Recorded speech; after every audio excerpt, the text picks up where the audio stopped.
नमस्कार, स्वागत है आपका मेरे चैनल द नॉलेज ट्रेल पर। हम इस समय ऋग्वेद की श्रृंखला शुरू कर रहे हैं।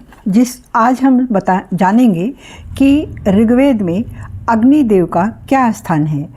ऋग्वेद में प्रथम श्लोक अग्निदेव को समर्पित है और अग्नि को ही प्रथम देव माना गया है, क्योंकि अग्नि सूर्य है, शुद्धि है, ऊर्जा का प्रतीक है। अग्निदेव मनुष्य के और देवताओं के बीच का दूत है। जैसे कि जो भी हम प्रार्थना हम करते हैं वो हवन के माध्यम से अग्नि देवों तक ले जाती है। हम जब हवन करते हैं तो कहते हैं कि हम अग्निदेव से हम प्रार्थना करते हैं, हवन की अग्नि से प्रार्थना करते हैं कि हमारी समिधा को देवों तक पहुंचा दीजिए, हमारी प्रार्थना को देवों तक पहुंचा दीजिए। तो अग्नि, इसलिए अग्नि वो देव और मनुष्य के बीच का दूत का काम करती है। अग्नि की पूजा आज भी हमारी हर परंपरा में शामिल है। ऋग्वेद का पहला मंत्र तो अग्निदेव को समर्पित है ही, लेकिन अग्निदेव के विभिन्न रूप हैं। चलिए आज जानते हैं कि अग्नि के कितने रूप हैं हमारे नित्य के जीवन में। तो हमारे सभी प्रकार के संस्कार में अग्नि अनिवार्य है। किसी भी पूजा में, विवाह में भी अग्नि अनिवार्य है।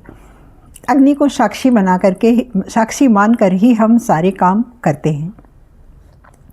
पहला तो हमने जाना कि अग्निदेव दूत है, क्योंकि आहुतियों के रूप में जो हम आहुति डालते हैं सूक्ष्म रूप में ये देवताओं तक पहुंचाती है। यह यज्ञ का रक्षक भी है। ऐसा कहा जाता है कि आप हमारे यज्ञ की रक्षा कीजिए। यज्ञ का रक्षक है, ब्रह्मांडीय ऊर्जा है, क्योंकि ब्रह्मांड तक जाती है। ये हमारे हवन की समिधा को धुएं के रूप में ये ब्रह्मांड तक पहुंचाती है। ये संदेश वाहक है और हम साक्षी भी है, हमारे कर्मकांड का साक्षी है अग्नि।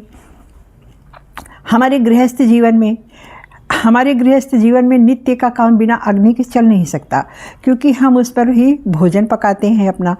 और पवित्र अग्नि यज्ञ और हवन में तो काम आता ही। हमारा भोजन पकाते हैं, जब हमारा भोजन जब पचता है तो जहाँ हमारा भोजन पचता है वहाँ भी एक अग्नि होती है, जिसे आयुर्वेद में जठराग्नि कहा गया है। जठराग्नि जो हमारे खाए हुए भोजन को पचाती है, तो वहाँ भी एक प्रकार की अग्नि ही होती है।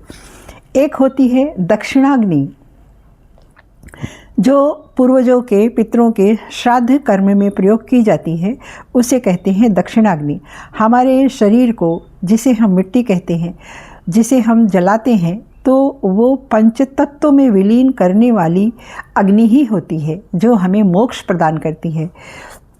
चौथी होती है विद्युत अग्नि। आकाश में जो बिजली चमकती है और वो प्राकृतिक है, लेकिन है तो बिजली ही, अग्नि का ही स्वरूप है, शक्ति का ही स्वरूप है वो। तो आपने सुना होगा बिजली के गिरने से कितने नुकसान भी होते हैं, दुर्घटनाएं हो जाती हैं बिजली, आकाशीय बिजली से। तो हम उसे बिजली कहते हैं, लेकिन वो है अग्नि का ही स्वरूप है। यह धर्म, विज्ञान और अध्यात्म का संगम है अग्नि। ज्ञान भी एक प्रकार की अग्नि ही है, तेज है ज्ञान, इसलिए उसे भी अग्नि ही कहा जाता है, ऊर्जा अग्नि कहा जाता है।